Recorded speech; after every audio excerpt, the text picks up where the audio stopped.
Tuesday, January 26th, we are holding a training session on the Floating Toolbar Pro. We're going to cover each of the different features, the different buttons. We'll start with the market geometry and then work our way down to the volume profile, which has just been added. It's still in beta, but hopefully by the end of the week we should have the final version.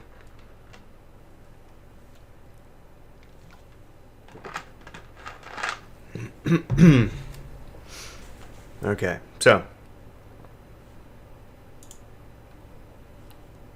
first of all, I can change the cursor with the click of a button now. So I can change it back to the cursor just by clicking on these buttons. Alright, but we'll get to the rest of the buttons momentarily. The most important thing is the market geometry. Now we have three different buttons. Is everyone with me so far? We all paying attention? Most of you guys already know this stuff, so this is going to be purely review for you. But just to give the new guys kind of an idea of how we do the market geometry, how it is semi-automated, and how we can transfer those areas from one chart to the next, and then also get alerts from each of the lines. This is mainly what we use to define the areas that we're going to trade off of. So the market does move in kind of a chaotic nature. It's not random like people would teach. It does move in kind of a fractal nature. Mandelbrot proved that in his thesis on the subject of fractals, the fractal nature of markets. So there is a kind of structure to market behavior, but it is chaotic.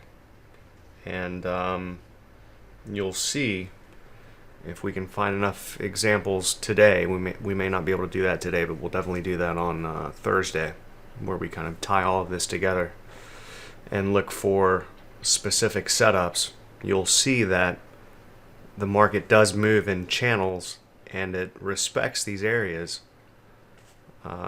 across every single time frame. And when you have multiple areas coming together from different swing points, let's say we have a downtrend channel on the hourly chart, and then it makes a correction and it makes it to the top of the channel or the top of the downtrend line, and then at the same time we have an uptrend channel for that corrective pattern on the 5-minute. Oftentimes right where that channel line on the 5-minute, the uptrend channel line, meets the downtrend channel line on the 60-minute, price will meet right where both the channels meet, and that's where you'll get the major reversal, and then the volume will confirm that reversal, the relative volume, and so will a slowdown in momentum, which is why the divergence. Okay, so tying all of this together with the market geometry is what enables us to do the type of trading that we do and fine-tune these entries on the faster charts. So we basically start with the market geometry and then work our way down using, first and foremost, the relative volume to confirm the areas, and then the other methods. We would like to see, for instance, at this high we had the prior week close. We have certain pivot points, prior week VWAP. We use the volume weighted average price and the standard deviation bands. So we like to see other areas confirm the major areas that we've defined in the market geometry. But we mostly look for the volume to confirm those areas. Okay.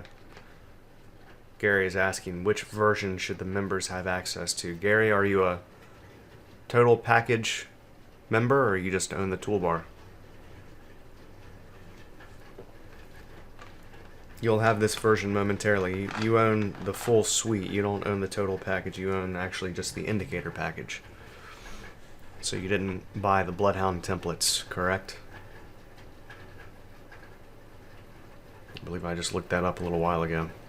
you don't own the volume divergence templates.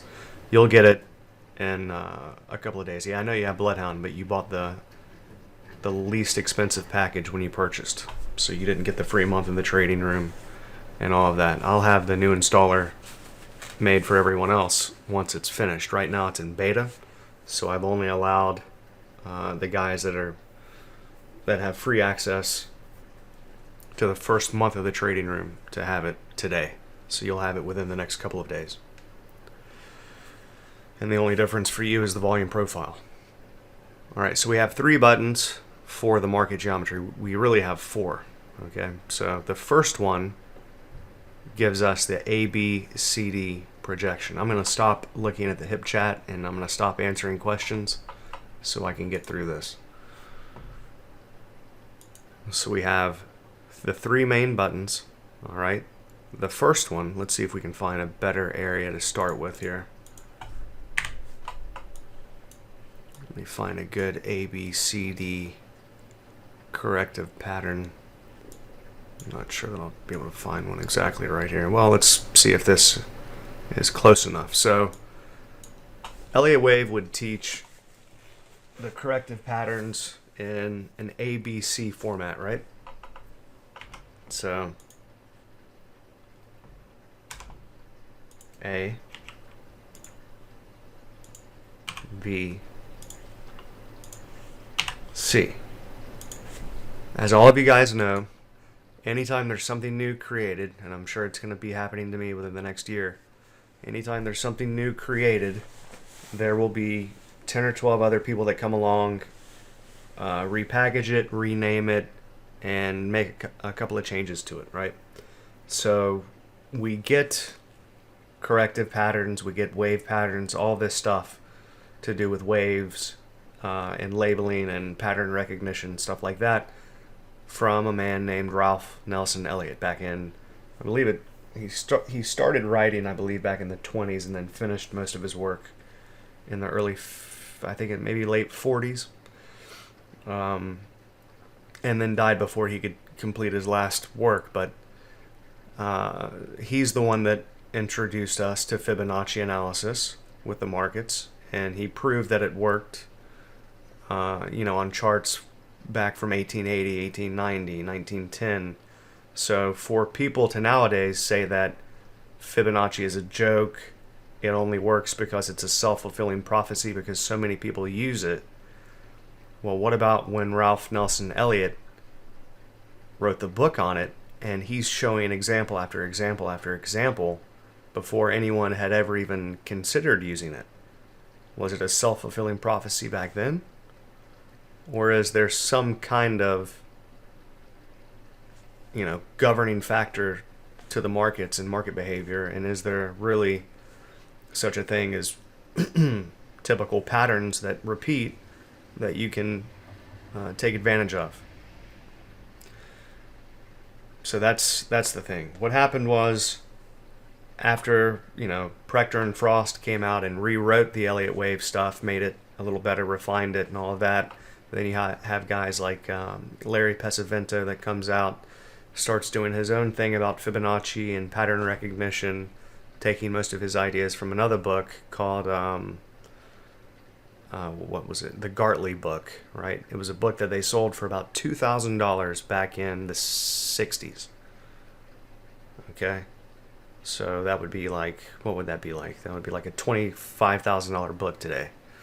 All right, so Pesavento comes out and says, no, we're going to call this A, B, C, D. Okay, and he's looking for symmetry between these. So I've incorporated that into this button where we click on the A. Click on the A, and then the C, and then that gives us the projection for the D. You see that? So it's drawing, not only is it drawing the trend line here. It's also drawing the auto line. It finds the B wave automatically, the AB wave, and then it gives us the projection for the D wave. And you see that line right there? That is the 100% line. And we can change these. We can make them as wide as we want. This is the 61.8. Sorry, this is the midline.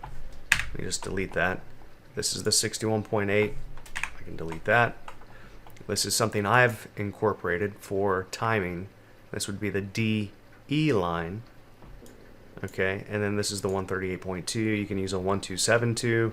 You can add in your own custom fib numbers, whatever you want. You could add a 50, a 150, 75, you know, anything you want. And this line right here, this CD line, that's the projection line. And that is the same exact slope as this line from A to B. You see? So that's what that first button is for these symmetrical patterns, which don't occur that often, but when they do occur, they are quite high probability. Okay, so that just happened to be one that I was readily found. They're not all that common though. Okay, which is why I added in the 161.8. A lot of times what will happen is it'll break through the auto line here and it'll go up and meet the upper median line where that 161.8 does. Okay, so which would have been, in this case, would have been right there. Okay, so sometimes it'll only go to 61.8, sometimes it'll only go to 138.2 or 161.8. In this case, it was just about a perfect symmetrical AB CD pattern. Now, if I connected to this low right here, it would probably be even better. Let's see. And sometimes it's perfect on the tick chart rather than on the minute chart. Okay, and in this case, we can run, you see these little R buttons? These are rays. I can click on, really you want to start near the beginning of the pattern and just draw a line out, and it'll snap to the same slope as the trend line, or the baseline as we call it. And then I can bring that up to the highest close, and that's right where it turned down from. So it did come up and hit the auto line right here to the tick, and then it pulled back, and then on decreasing momentum, you can see this is very strong and fast momentum, and then here we have decreasing momentum, and then it comes up and it hits that ray from the high of this bar. This is a 20-minute bar, so I'm sure the 15-minute close was somewhere right around in here. But usually you want to use like a 5-minute bar or a 15 or an hourly if you're going to be using the close of the bar. Not too many people actually use a 20-minute chart. Okay, so that's the first one. That's the ABCD projection with the fibs. Now to control this,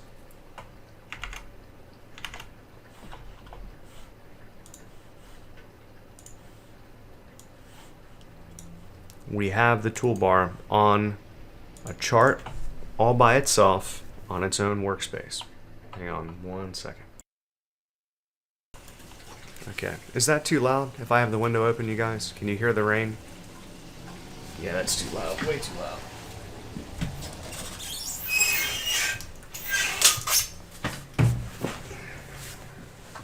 It's finally nice weather, but oh well.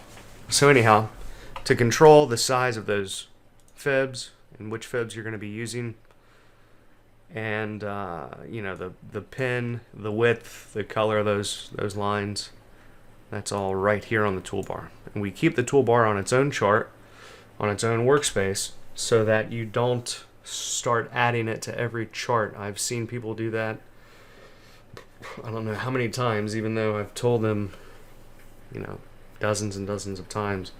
You only want it on one chart, on one workspace, because it's a floating toolbar. It floats from workspace to workspace, and you can draw on any chart on any workspace. So you only load it once per application of Ninja. So it should only ever be on one chart on one workspace. Okay, and you can control all of the colors of all the lines here, and then the colors of the A, B, C, D extension or projection line, the DE projection line, the thickness of those. You have a custom fib. You just put in the number that you want to use here for the first, and then for the second, if you want to use a 50 or a 150 or a 125 or whatever, 75. And then you have all the colors for all the different fibs, and you can turn each of these on or off. Right now I have the 78.6 off. I'll turn that on. I'll turn on the 1272. And then we have the median lines as well. Now I'm going to be adding in the warning lines for the median lines and the trend channel lines, which will be like the 50%, the 150, the negative 50, and the negative 200, and all that. So those will all be added in the very near future. Okay, so that's the first one. That would be this one with the ABCD projection.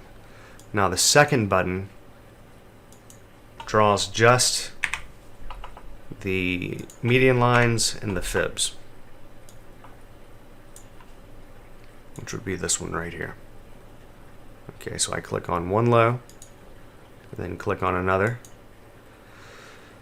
and it draws the median lines and the trend channel lines. No fibs, no ABCD projection, you see. And right now we are at support, and this may be the next spot from which it turns back up. And you can see it has a midline as well. I'm going to add in two more where we can have a 25% and a 75%. And of course I can change the pin of that as well. Let me just go ahead and do that. That's the midline. I like to see it dotted. And we have different colors for upsloping and different colors for downsloping. And of course you can change the color of that dot as well, which is what finds the high or the low of the bar that we're drawing the pattern from.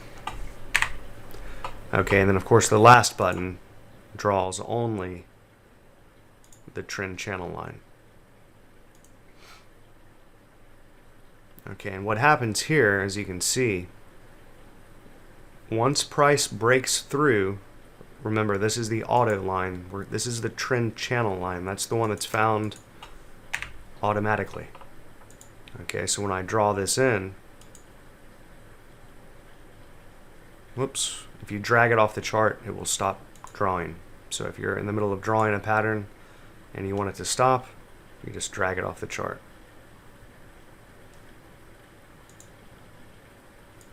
Okay, so there we go. So when it's split by a certain amount, and you can control that here,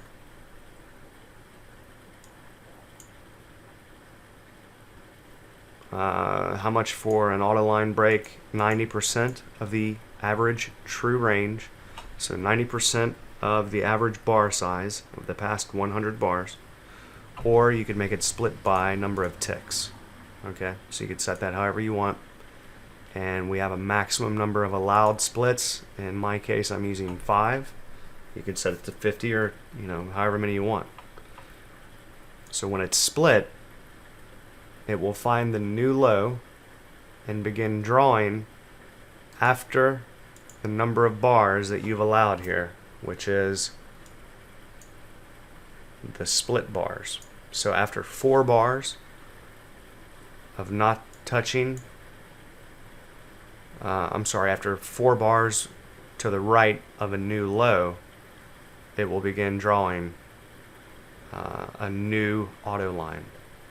Okay, and then after it's split, it's going to draw what's called a shadow line. And let me change the shadow line to dotted as well. And each and every one of these lines has alerts built into them. So when you're approaching, you get an alert. When you break one of them, you can get an alert. You can set those alerts however you want. It's entirely up to you. So, pretty neat little tool here.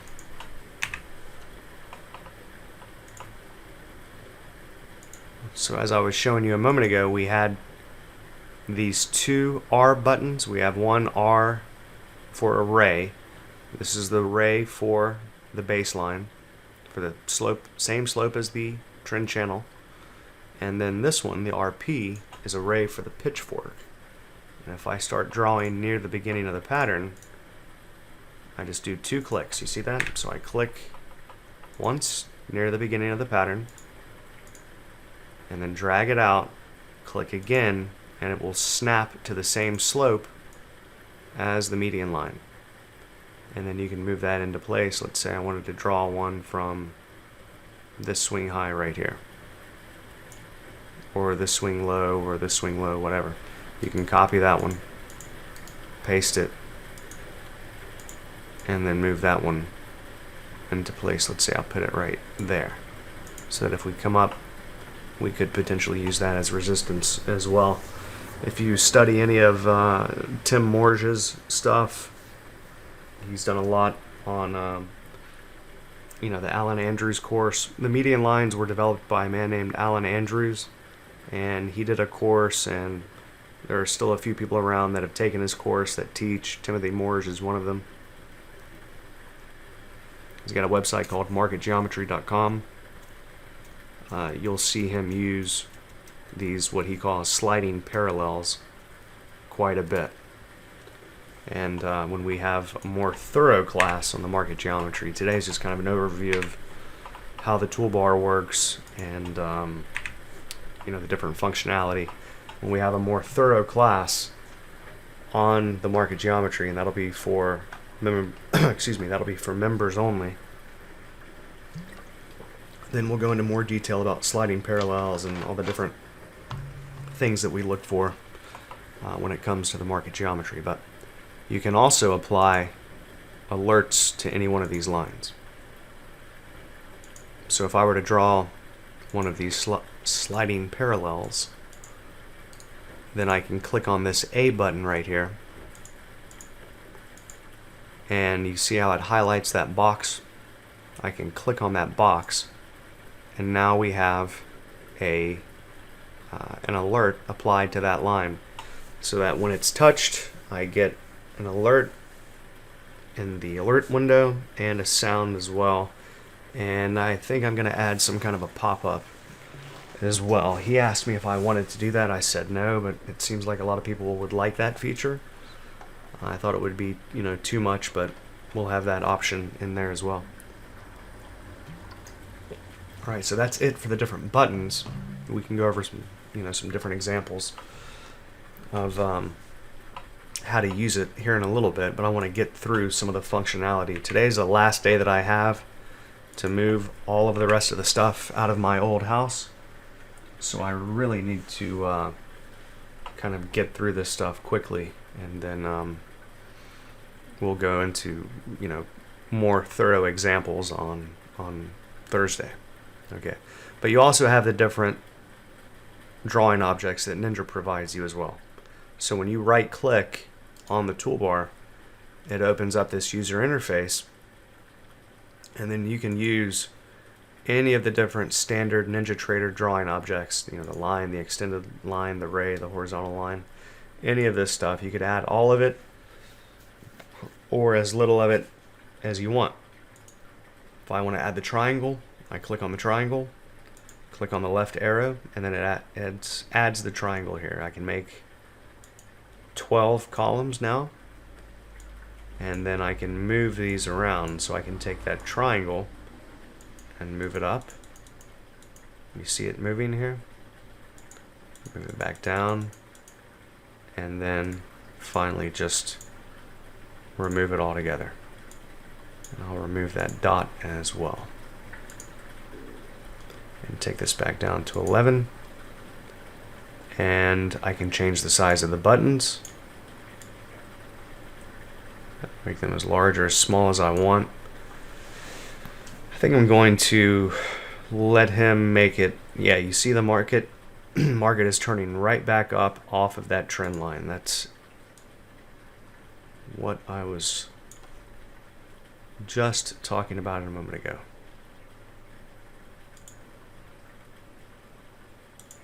You see? So that's how this stuff works. It's split here, split again here, and then finally here. It pulled back to the median line, broke through it here, pulled back to the midpoint, and then right back up to the auto line, and then back down to the trend line. And now it's going up. So you'll see this stuff working over and over and over again every single day.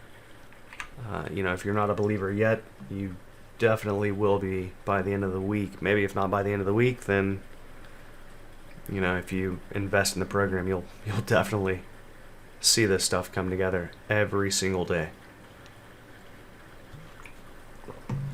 So if you haven't studied market geometry at all, there's really not a lot of places that you can find all that much information about it. You just kind of have to start doing it for yourself. You can learn a little bit from marketgeometry.com, some videos on YouTube. Edwards and McGee wrote a little bit about it back in the 60s or 70s, but basically just trend lines and trend channels, and they just give you a kind of an overview, and that's essentially it. So there's not a lot out there. There's a course by Alan Andrews, but it's pretty dated, and it focuses solely on the median lines here, the pitchforks, these guys. And these are the lines that we're going to be adding in, the warning lines. Okay. Now, these two buttons right here allow us to turn on the snap or turn off the snapping. So when I draw a ray, you can see right now I can draw it anywhere that I want. When I click on the snapping button, it says snap mode bar and price. So now when I draw that ray, it snaps to the high, the low, the close of the bar. You see? So we'll turn that on when we're trying to draw in a standard trend channel. Let's say I wanted to draw a trend channel back to this high. So I would draw from this low to this low, and then back to this high. And then I would want to use that snapping mode. You see, because otherwise if it's off, then I can kind of not get it exactly correct. And you want it to be as correct as possible. And that also comes in handy when you're doing the fibs. So you want the snapping mode on, and then you start drawing the fibs. And then after I draw a few fibs in, I'll show you the fib delete button, and this is for doing fib confluence work. So we'll draw this in a few different times. Let me leave the drawing mode on. Let's see here. Anyway, you get the idea. I'm just going to draw a whole bunch of fibs. Those are the retracements and expansions, and these are the extensions.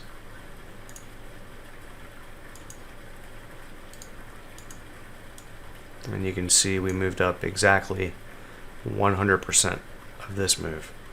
So this is probably a pretty good example, whoops, of the ABCD projection.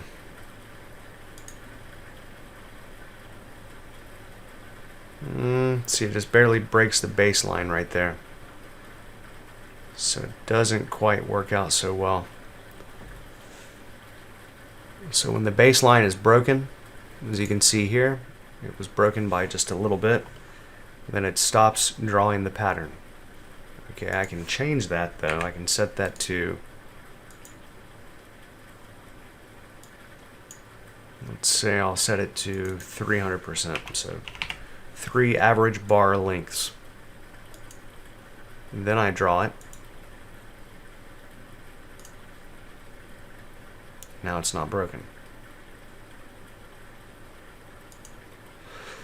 And that's the ABCD projection line, and there is the 100%. You see it? So that's a pretty decent example of somewhat of symmetry between the two waves. And here we have 1,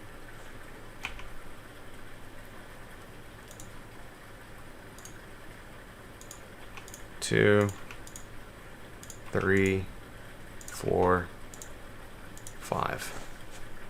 You see? And then here's 1,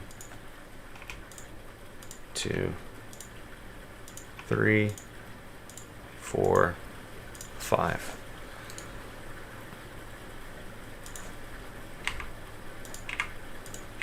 And you'll see these 3s and 5s all day, every day. It's not, you don't have to necessarily apply Elliott wave in a textbook fashion for it to be useful for you. You can just look for, 3s and 5s. Sometimes you know when to wait for a reversal when you've only had 3 waves up.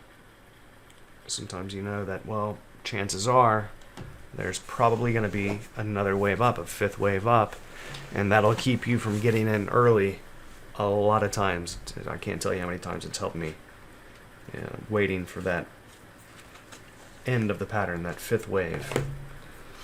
Okay, so let's draw in a couple more extensions.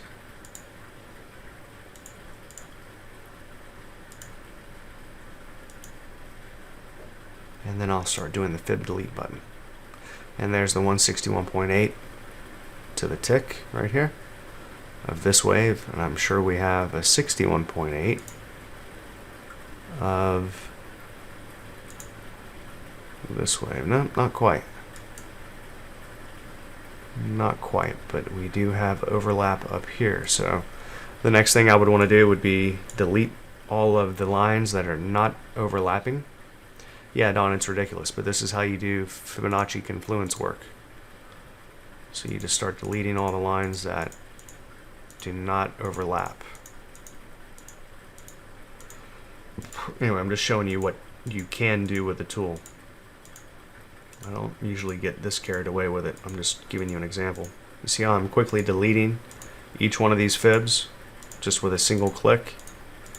Previously, in order to do fib confluence work, and there are a lot of people that do this and teach it, you would have to open up each individual fib and then delete the line and turn them off one by one.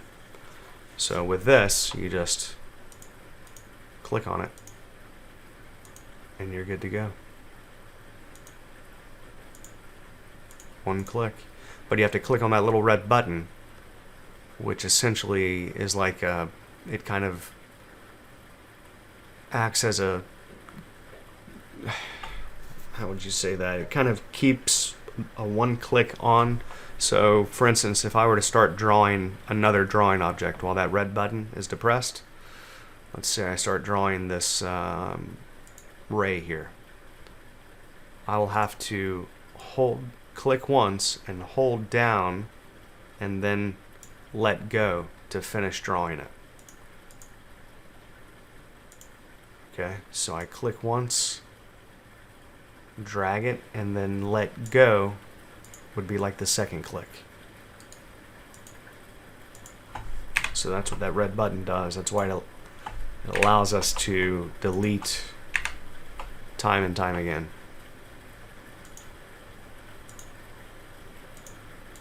Over and over. If I had it off, then I could only delete one time, and then I would have to come back, click on the button again, and then delete again. You see? And then of course we have the delete all button to delete everything all at once. Alright, that's how you do the fib confluence work. Now this little button right here is very cool. This took a little bit of crazy programming, but we got it worked out. What it does is it allows you to sync up the charts. Well, first of all, let me do this. I'm going to draw a bunch of lines here. What we can do is we can delete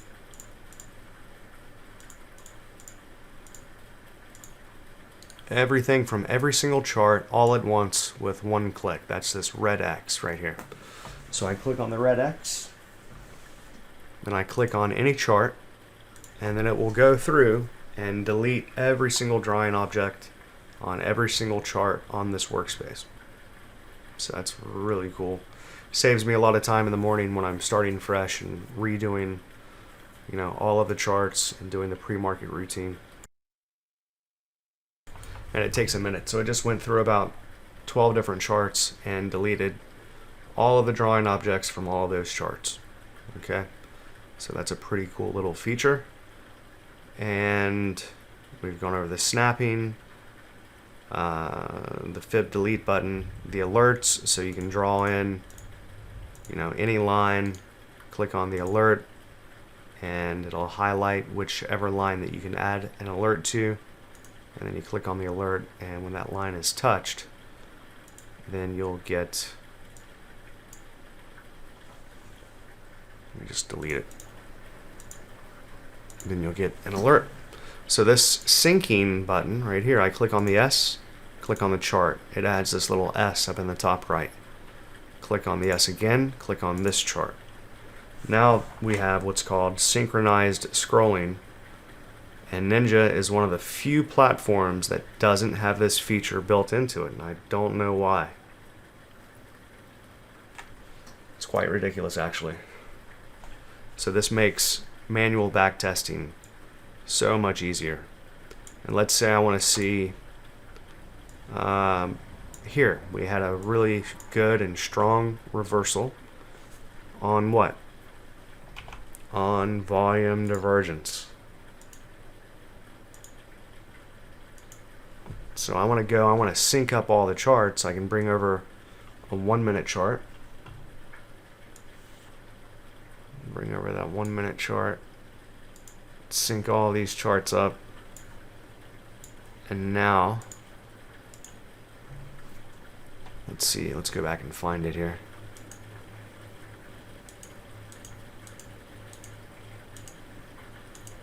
Right there. So now I can click on the S again. Click on this S again, and then it will highlight that bar, and I can drag it around until everything is centered. You see that? So that's a really cool little feature. And I can see, okay, well, what was happening inside of that bar on the 5 minute? Well, look at the 5 minute. We have an extreme churn bar, an extreme spike in the relative volume, and it was breaking above yesterday's high. And on the 1 minute, we had divergence, we had volume divergence, and we're up in the second standard deviation of the VWAP. So that is a perfect place for a reversal. Then we would draw in the market geometry, and we can do that on the 20 minute. Let's turn this off here. And here, I can do that on the 20 minute.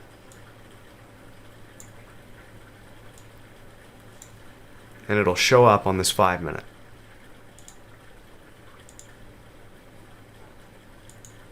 You see that? So I'm copying all of these lines from this higher time frame down to the 5 minute. What I'm going to do in the next workspace, I don't like having all these lines on my 5 minute chart. I'm going to copy from the 240 or the 180 minute and the 60 minute onto the 20. Okay, I want to do the 5 minute all by itself and the 1 minute all by itself. So I'm going to copy all the higher time frames down to the 20 minutes, so that really all we have to look at is the 20 minute, the 5 minute, and the 1 minute and then the tick charts, and that's all we'll have to look at. We'll do the pre-market routine for, you know, the hourly and the 3 hour, the 4 hour, and then yeah, Don, it's everything is always being recorded all the time. And then we have fewer charts to deal with after we've done the pre-market routine. Okay, so that was a really cool and difficult thing to add here. The next thing that we're going to add is it's going to be like a spreadsheet that you open up, and it shows you all of the levels of all of the different market geometry areas across all the different time frames. You know, where yesterday's close was, the pivot points, the current VWAP, any areas on the market profiles, volume profiles. And it will start to highlight cells as price begins to approach those areas. And once we've approached, you know, we have a confluence of areas coming together, then we'll have different alerts go off, and that'll enable us to monitor multiple markets without having to have those charts open. So it'll be like kind of like an advanced market analyzer, and that's the next thing that's going to be added to the toolbar here. All right, so then the PE, that just shows you trades that you've taken, so we can turn those on or off, plot or do not plot. Am I connected to the data feed here?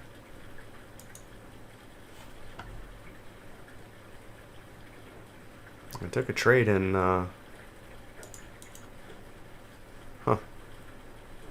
Didn't I take some trades? Here, let's see.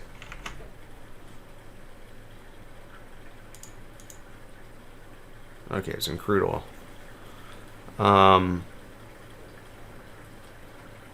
Yeah, so that's self-explanatory. Plot or do not plot. Now the coloring, we can recolor any of these lines. Let me make that a little bit larger. You can control the size of these bubbles for the recoloring. Oh, sorry, that's the button font. Okay, it's right here. So we'll set that to a 60.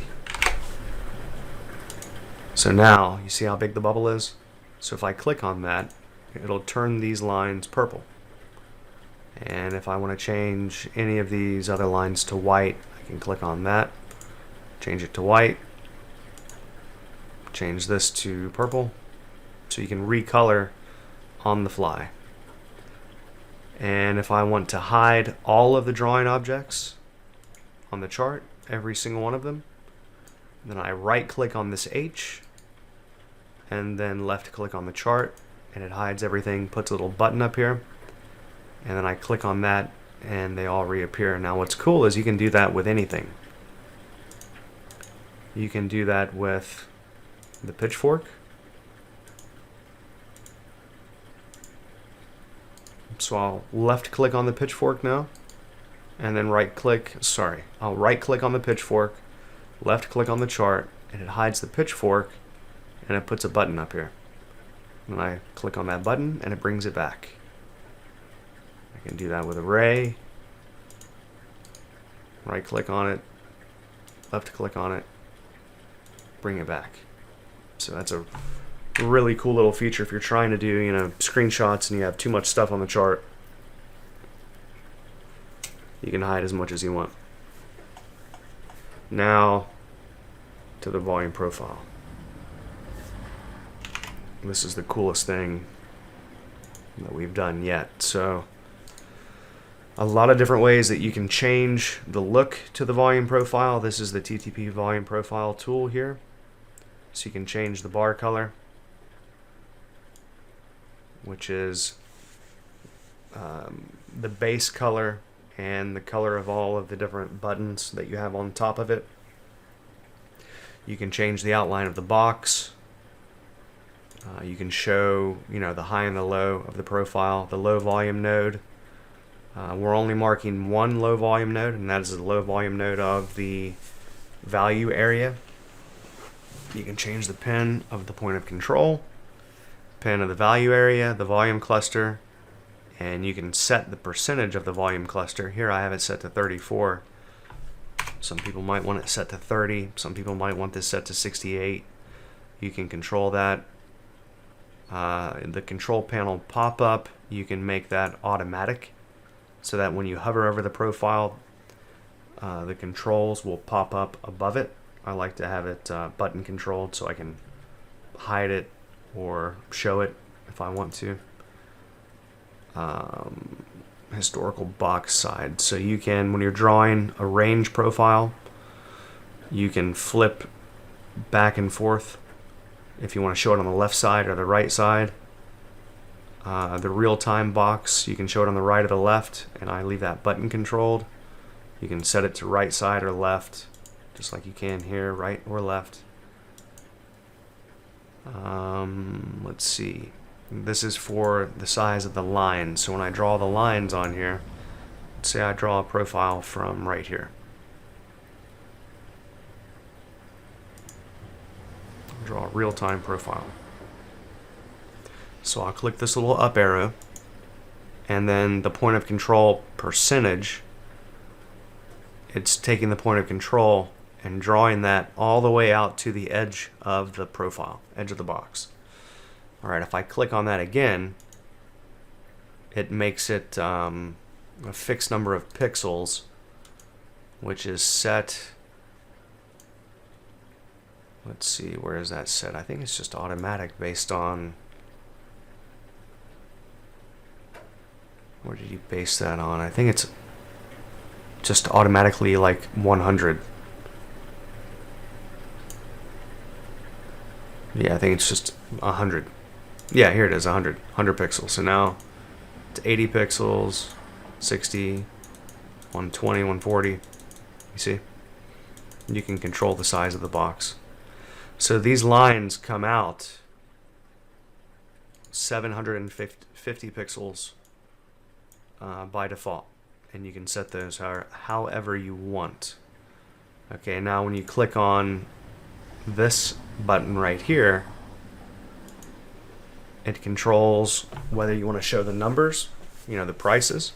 If you want to draw the lines all the way out to the edge of the box. If you want to draw them, the numbers on the actual price axis. Whether you want no lines whatsoever, or just the lines without the price. Add the price, just the lines all the way across. Price is here, nothing. Okay?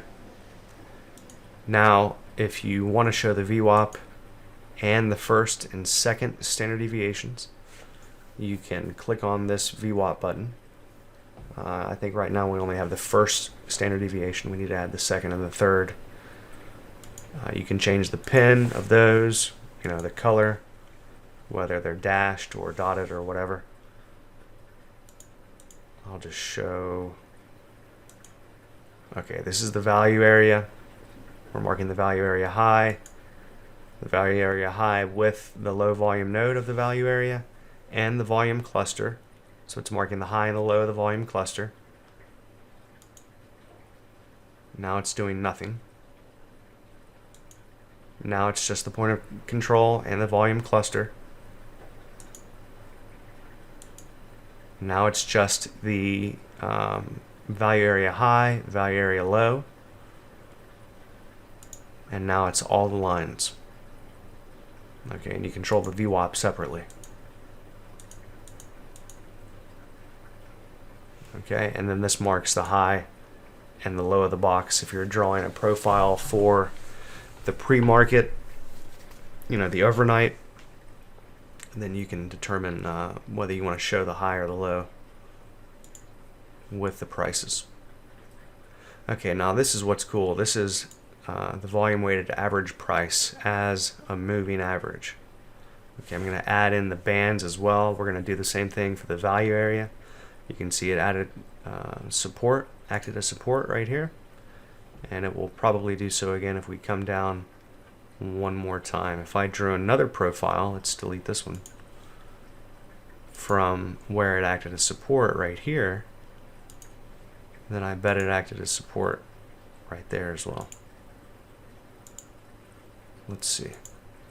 I'll draw it back. to this one. We'll be able to do that on the fly in the next version. Once this thing gets out of beta, it's going to be pretty awesome. Yeah, there it is. You see? So that was the support right there, which was also, in this case, the value area low. So we had the value area low, we had the VWAP, and then the point of control just above that with the volume cluster, all within that range.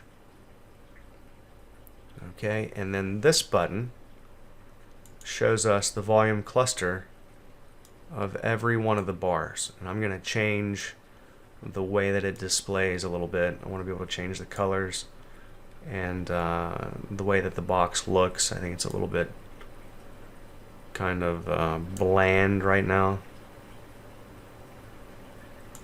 And you can change the opacity of everything here. And you can see at that high, the volume cluster was at the very high. So that was obviously a lot of limit orders sitting right there waiting to sell. And they were buying market right into that. They couldn't get through it. And then they started working it back down. And now the volume cluster is at the bottom of that next bar, signaling a very strong reversal. Okay.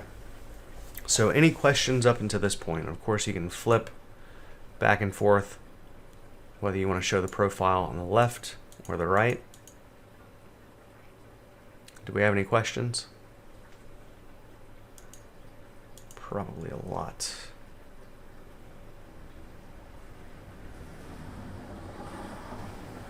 Yeah, I've had a lot of people ask me that. We record every session, every single time. Everything is always being recorded.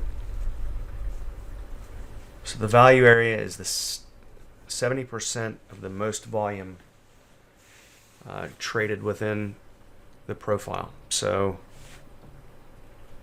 the top of the yellow line right here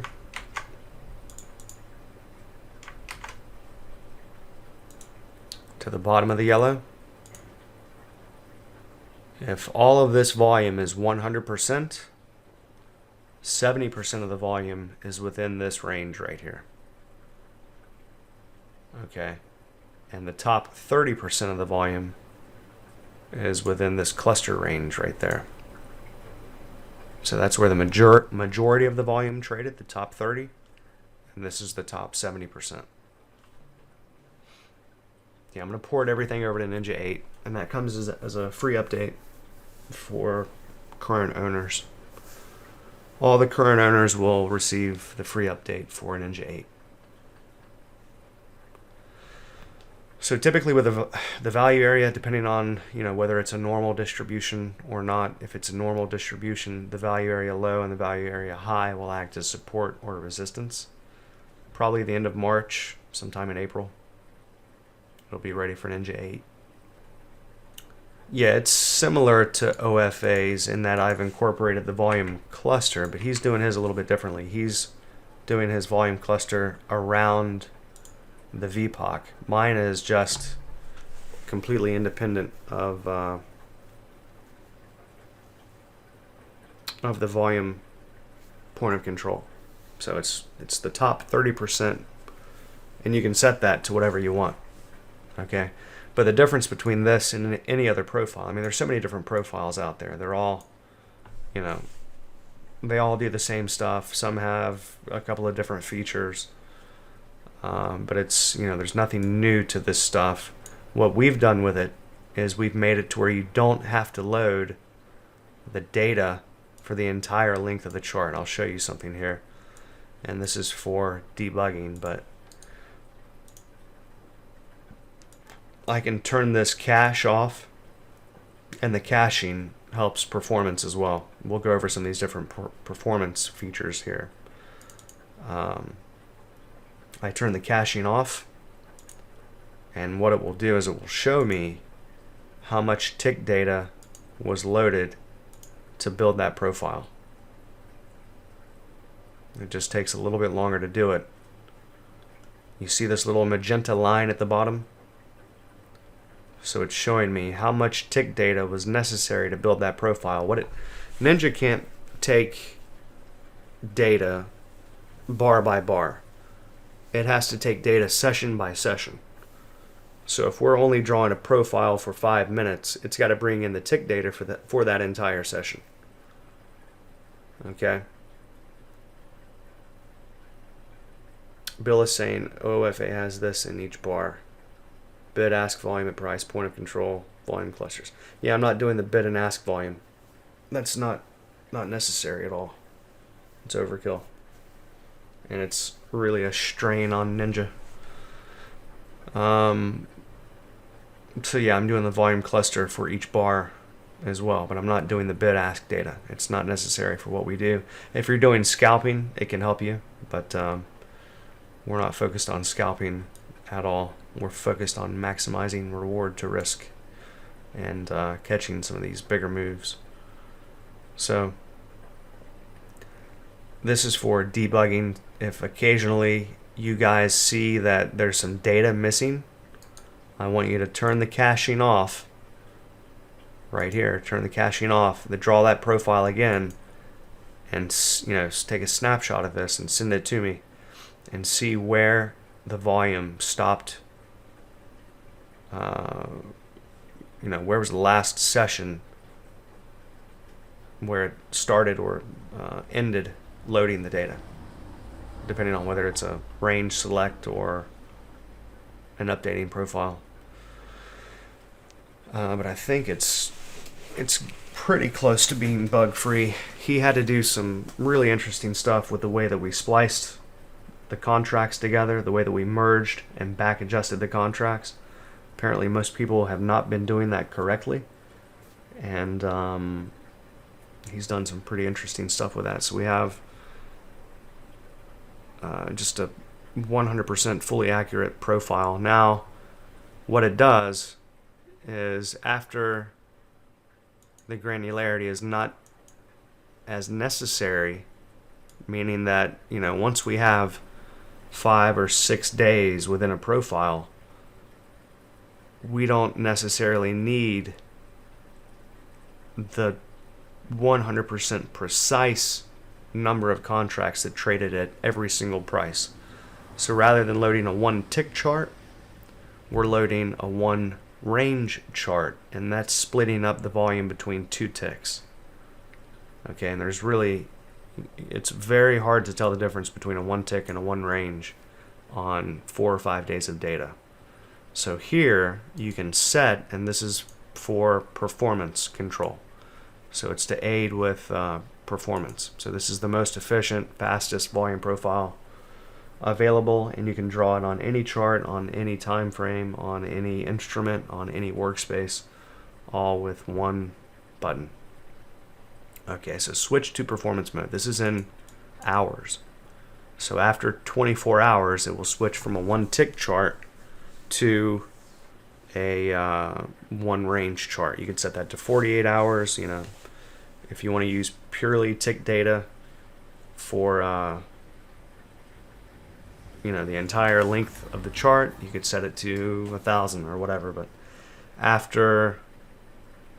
think after a week or 2 weeks, it's going to switch to 1 minute data.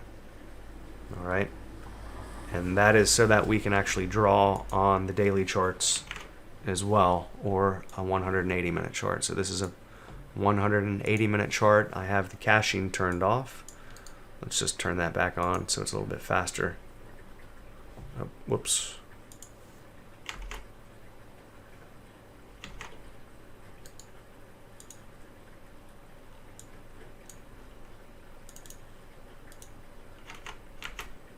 What has happened here? Huh. Okay, so this is a 180 minute chart. I'm going to draw the profile from right here.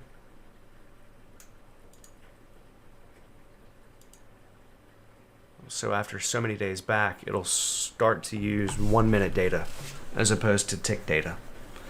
And we've compared the two, and when you're going back more than 5 or 6 days, it doesn't affect the value areas or the low volume or the high volume nodes really at all. So it's completely fine, but you can control that as well when you want to switch to minute data or range data or tick data. Okay, tick is the most accurate, but it's also the slowest. The one range is incredibly accurate, and it's about 10 times faster than the one tick. So, especially with the ES. A one tick for the ES is incredibly slow, but a one range is not too bad. So we can even load this on a daily chart, and it's pretty fast. All right, we had a couple of questions come in. Could I please put profile on congestion? What are you wanting to see here? Such as this, yeah? Yeah, you can do whatever you want with it. Use it any way that you want. If you want to just do these 3 bars here, you can do those 3 bars there. I'll send it out, Walter. I want to put all these up on the sales page, and everything will come down on Sunday night. I'm about to have to leave here and go finish moving out of my old house. Today is the last day that I have to get everything out of my old house. And that's the volume profile. So any other questions? I'm going to have to call it a day here in a minute, unless you guys have some very particular questions that you want to ask about the profile or any of the market geometry buttons or anything at all to do with, you know, the program, the tools, the training, the trading room. Yeah, it's going to look even better once it's completely finished. And then we'll have a VWAP button as well. You see how we're displaying the volume weighted average price here? We'll have a button that does just that with the bands, and it'll be even faster. No, I don't use the footprint at all. I think it's overkill. It's a strain on the computer, and I don't find it useful. I've got plenty of information going on these charts, and I'm able to get into some great trades consistently without having to use the footprint. So it's just one more thing that I don't need. Yeah, the volume cluster. So I think I'm going to make that a little different color. I don't like the way that it looks right now. I want it to be the exact size of the candle, and maybe have an outline or something. Booty, not yet, but I'm building an indicator that will, everything's built out for that indicator to be made. So everything is accessible. We just have to build an indicator to work inside of Bloodhound to read the tags of all the different lines of the market geometry and even the profile. So even with a custom profile, we'll be able to read that in Bloodhound. Yeah, there's going to be another upgrade. This is 2.0 that we're on right now. So when this is finished, you'll have that up on the website. I'm just kind of doing an overview of it right now. Yeah, Rich, there's a new one. This is what I'm going over right now. It'll be up on the website within the next few days. Probably within a few weeks. That'll be ready for Bloodhound. Actually, I'm not sure. I think I'm going to redo the relative volume first, and then I'll get back to the toolbar. Yeah, updates are free. So for you guys that bought the toolbar a long time ago for $297, well, not too long ago, but yeah, you've got about a $1,500 tool for $300. It's cost a lot of. Just to put it into perspective, I've already spent $7,500 on programming this month alone, since January 1st. Jim, the 30% is the 30% greatest amount of volume for the bar. It's like the top 30. So right here, if this if this whole profile is 100%, 70% is the top of that yellow line to the bottom of this yellow line. All right, the greatest 30, the top 30% is that orange section. So it's the same way within the bar. It's where the 30% greatest amount of volume traded. It's like the top 30. I don't know an easier way to describe that. How else would you? It's like where the majority of the volume traded, basically. I guess it would be the other way around. It would be the 70% of the volume traded there. I'm calling it 30, but it's really 70% of the volume traded within that little section right there. No, that's not right either. No, it's the top 30. It's kind of hard to explain that. Commitment of traders, no, this is just volume. We're just looking at volume. Pure volume. We're not looking at commitment of traders. Nope, I did not say that. Yeah, that toolbar has been some expensive programming. But it's pretty cool. It's just nice to be able to have the profile and not slow down Ninja. You can have these running on every single chart and it doesn't slow down Ninja. That's pretty cool. Alright, so any other questions? I'm going to get going. I got a lot of work to do. If you own the toolbar, then you have a key for it, yeah. Yeah, I emailed every single person a license key for it. You just have to search your email. If you can't find it, send in a thing to support. I'm not going to be able to get to the emails until late tonight, so I know you guys are probably have written in some emails, but Clint's responded to as many as he can, but he can't respond to the ones that he can't respond to because he doesn't know the answers to a lot of the questions, so unfortunately I won't be able to get to him until late tonight, and I'm probably going to be totally beat, so I've got a lot of work to do. No, you don't have to have Bloodhound to use the toolbar. No. Toolbar is independent of anything. It's really almost independent of Ninja. It's like its own piece of software. No, this isn't about a discount for the toolbar. This is just showing you how to use the toolbar. The discount is for the whole package. So this isn't really me trying to sell the toolbar. This is just me kind of going over how to use the toolbar. Tomorrow we go over how to use the Divergences Pro. And then Thursday, the relative volume. And Friday we kind of tie it all together and I show you a lot of different examples and all of that. So the sale is with the entire package, which is here. If by the end of the week, if by the end of the week you only want the toolbar and that's it, then just write me an email. You mean you own everything else? No, but all you want's the toolbar? Just send in an email to support@tradetheplan.com.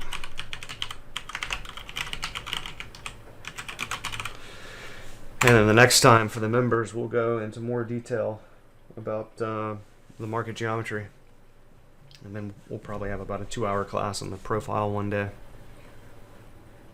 All right, you guys, I'll talk to you tomorrow morning. I'm going to end the recording there. Have a good afternoon, and see you in the morning.